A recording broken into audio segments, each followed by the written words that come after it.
Welcome back, travelers! It's the Pokemon episodes. This is the finale for the Kanto region. We are going to get through it. We're going to get through it fast. I'm going to just kind of rifle off a few of them and then just stop for the ones that are really, really important. Remember, this whole idea is that Team Rocket is currently here, so they fill up a lot of the black roles, which is why black is skewed to have slightly less Pokemon. Mainly because that's just how the game was designed, with less characters for those colors. So, let's get to it. Onyx. He's literally an elemental rock snake. It's pretty red. Hypno. Hypno is one of the dual color combination Pokemon.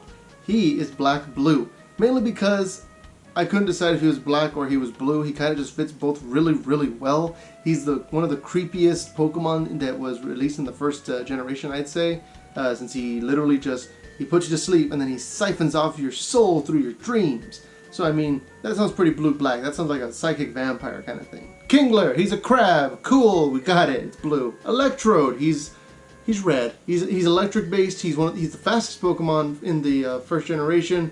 I mean, those all kind of lean towards red really, really hard. And he explodes. That's a red thing. Executor. Executor could have been blue, maybe, if you really twisted it, but due to the fact that looking at his Alolan form as well, he's green. He's like super green. He's definitely green. Marowak, whack, whack, and Cubone. Marowak and Cubone were very, very interesting for me because I also had to, of course, look at the Alolan form. And looking at the Alolan form, that kind of just says, hey, look in these two directions for red and black. He's a fire ghost type. And I thought to myself, well, would red and black fit the ground type? And it actually surprisingly does really well. He's the lonely Pokemon. He feels the loss of his parent. He's basically about as sad as it can get. And he's very emotional, he cries, but he's also very aggressive and he refuses to basically allow anyone to harm those that are weaker than them. So like, Marowak is red-black. He's a great example of red-black, and if you look at the Alolan form, he's literally dancing. He'd do great with the Rakdos. He's about as red-black as it gets. Okay, Hitmonlee, Hitmonchan. Technically, at this point in the generations, they're just two separate species. Obviously, Tyro comes later, and they get connected and all that stuff, but as it stands, one is dedicated to kicking, one is dedicated to punching, but they're both extremely disciplined. They're white. They're disciplined fighters. Lickitung. It's literally an insatiable just maw that takes things in and eats them, and if it licks you, it paralyzes you, and stuff like that. So, I mean, it was either green or black. Black because of the gluttony, green because it's a giant monster. I went with green because it's a giant monster. Weezing! Weezing is mono black. He's the giant poison Death Cloud. Death Cloud is black. It makes sense. He's also Team Rocket based, so there's that too. Rhydon was kind of hard because Rhydon's basically like he's Nidoking and Nidoqueen if they were good. I guess the best way to put it, because Rhydon does get stronger later, and he has a bit more to him, I feel. So he's kind of like just the beater. If you were to make him a card, you'd just give him a really low mana cost and a lot of power and toughness, and he would have basically no abilities. So I thought he'd be red-green. That's it. He seems like a very aggressive, just beast of a creature. What would I possibly make the healing Pokemon Chansey? White. Yeah, it's a white. It's a healer Pokemon. It's literally the white mage of Pokemon. Tangela, a mass of spaghetti vines. He's green. I'd like to go into more depth on him, but he's basically just green. Kangaskhan is green-white. Reason obviously being that it's the parent Pokemon. It cares about its child. It lives like they live in herds. If you look at the anime, the way they act and the way they function, they just adopt that kid and treat him as a Kangaskhan the whole time. So I mean, he's green-white. She is green-white. There's pretty much no other way to put it. I'm just gonna say these next three. Seadra, Starmie, and Seaking. I think Seaking comes before Starmie. But the point is, they're all blue. They're just sea creatures. Seadra's a seahorse, Seaking is a koi fish with a horn on its head, and Starmie is a starfish with a jewel for a face. They're all just blue. Some of them, like Starmie, is psychic, has that bit of a fanciness to it that makes it extra blue, but you get the idea. Mr. Mime is blue-white. Yeah, he's definitely blue. The white part is mainly because of the defensive. He's one of the most defensive Pokemon in the first generation, and as far as his attacks and his style goes. And so I felt he fits the idea of a blue-white Pokemon really, really well, since he just puts up walls. Scyther's a bug with scythes. It's green. Of course, Jinx being a psychic Pokemon and one that is ice-based, you can make her like a snow permanent, Ice Queen style blue creature that just taps things. And then of course you have Magmar and Electabuzz. They're inseparable, they're best friends, they both get evolutions at the same time and pre-evolutions of course, and obviously they're both red. One is fire, one is lightning. They're the same Pokemon as far as magic would be concerned. Similar to Scyther, Pinsir is a bug, and so as a result, he's just green. He doesn't really have any ambitions, he doesn't really have any death touch or anything like that. Maybe you could give him first strike if you felt like it, but that doesn't really seem to fit him. It's more just a crushing blow. You could give him the you can treat him as though he were not blocked kind of deal because of the Tauros. Tauros is white. He's a bison, he's a bull, he's an ox. He's basically just the 0-4 for 1 that you'll get in every set. Gyarados. Gyarados was one that I was looking forward to trying to figure out, trying to crack, because obviously it's a sea serpent, so you'd say blue, but it's also one of the angriest Pokemon in the game, so you would say red. And then of course there's Magikarp, who kind of just feels like he'd be colorless because he's useless, and then it all kind of came together. He's red-blue! Gyarados is actually the reason that I decided, okay, you know what? There's going to be one Pokemon for each color pair. And Gyarados obviously is the red-blue one. He's an angry sea serpent. You can't get much more red-blue than that. Magikarp could just be red-blue to show the potential he has to become Gyarados because it's so iconic.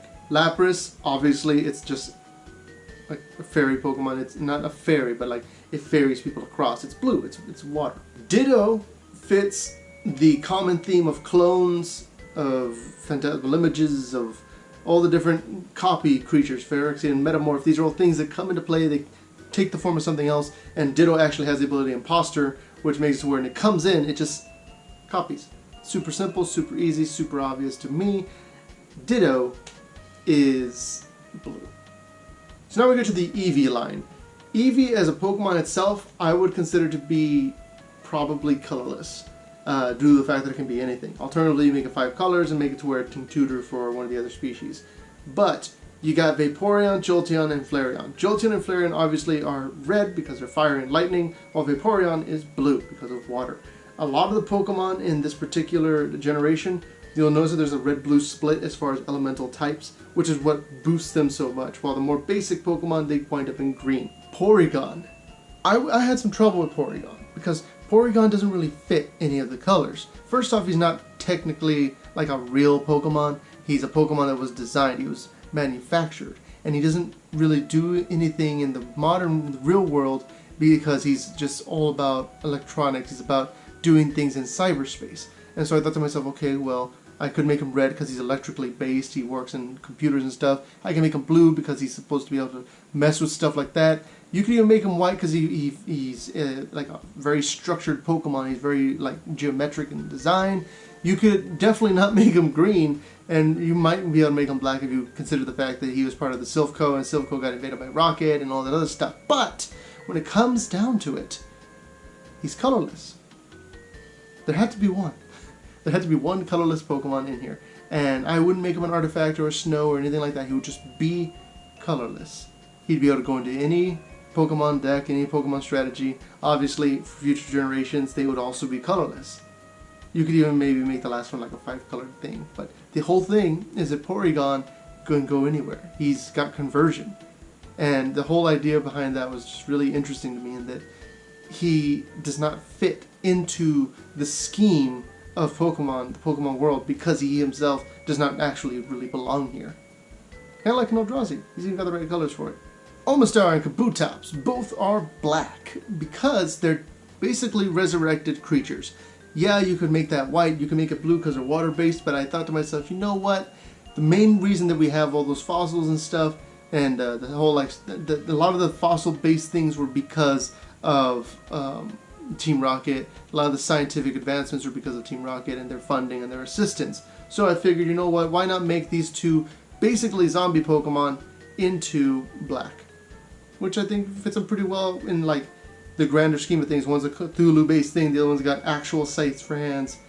I think it works out. Aerodactyl, on the other hand, is very different. It comes from Old Amber. It's got like the whole like Jurassic Park vibe to it. And I figured, you know, it's just a giant pterosaur basically, so it would be white, since we have evidence for the pterosaurs being basically mono white. Snorlax, he eats everything. He's best friends with Lickitung. If Lickitung were black, Snorlax would be black, but Snorlax is definitely green. He's just a giant monster. You can make him like a 210 if you felt like it, and make it to where every time he ate something, he just got +2/+2 because he would just get bigger and bigger. Snorlax has a lot of potential, and I feel like he'd be cool for green. The elemental birds!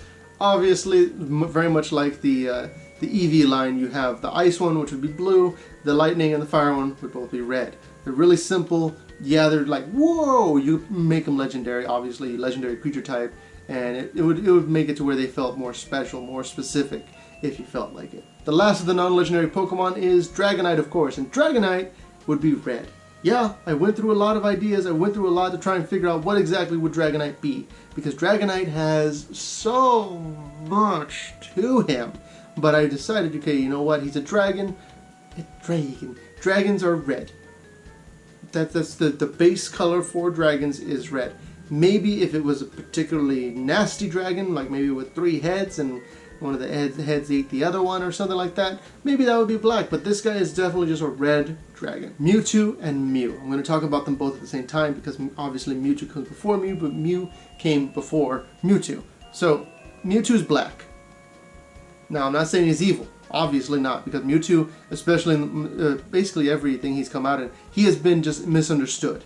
Yeah, but he's always been ambitious, he's always just wanted to kind of be left alone. He reminds me a lot of Davriel Kane as a character, where he just wants kind of to live. He wants to be left alone, he wants people to let him do his thing because it's what it's supposed to be. He even says, one of his best lines is, "This cannot be my destiny," and he breaks out.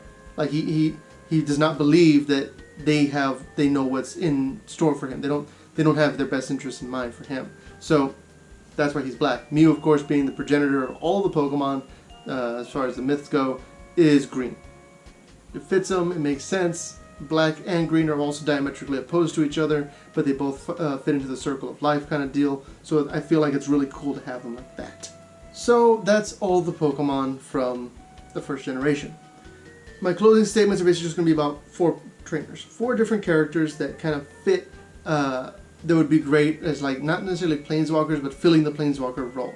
You have 4 guys that all kind of matter a lot. So obviously you'd have Red. Red being the protagonist, he's basically just supposed to be like this nice guy. He's supposed to be the hero. So white, mono white. His enemy, his rival would be mono black, blue. Ironic. His name is Blue. He is mono black. Red would be white despite being named Red. If they didn't name him after colors, it would be much easier. But that's just the way their character-wise would fit. Yeah, you could maybe make Red Red if you felt like it, and Blue Blue. They're still enemies. They still kind of fit the elemental themes. That would be nice. But as far as like the way the characters function, the way they interact with each other, more so Blue than Red. The character Blue than the character Red. This is terrible. But the way they function as a character is that pool. And then of course there's the 2 main, I'd say like bastions, the representatives for the 2 main conflicts. You have Professor Oak, who would be the only 3-color character. He'd be red, blue, green to represent the elementals, the elemental aspects of Pokemon. The fact that the first 3 starters are red, blue, green, all that stuff. It kind of fits perfectly. Now, the last one is black, white. Now you may have noticed, I don't know if you did, but nowhere through the original setup of Pokemon did I mention a black, white Pokemon. And the reason is because it's basically, I saved it for this moment. Persian was not just mono black, but instead black white, because Giovanni would be the black white representative. He has structure, he has order in a criminal empire. He's basically about as mafia-esque as you can get in the Pokemon games, and he fits the black-white mentality perfectly. And as a result, Persian and Meowth would be black-white. You can even see it in the Meowth's character in the show. He's black-white, mainly because he also has a moral compass. He just feels like the world is his enemy, and that it's him and his friends against the world, his 2 friends and Wobbuffet. But you get the idea. You have the 2 like children, basically, red and blue. They could be red and blue if you felt like it, and the conflict there of within the elemental hierarchy. Then you have the elemental hierarchy of Professor Oak versus the structured societal hierarchy of Giovanni. And then if you look at the Pokemon, you'll see that a lot of trainers, if you made trainer cards for Magic, they would be white, while a lot of the Rocket cards would be black, which would fill up the white and black aspects, while the red, blue, green parts would mainly just be the wild Pokemon themselves. Overall, it feels very cohesive to me, and it feels almost as if like it could have been, not necessarily planned, but it could easily have been done if Wizards of the Coast, back when they had control of Pokemon, the Pokemon card game, if they had chosen to do that, it would have been epic. I think it would have been great, and I hope you guys have enjoyed this video. I'm going to go ahead and end it here. Thank you guys for watching, and I'll see you guys in the next episode. Until then, travel well.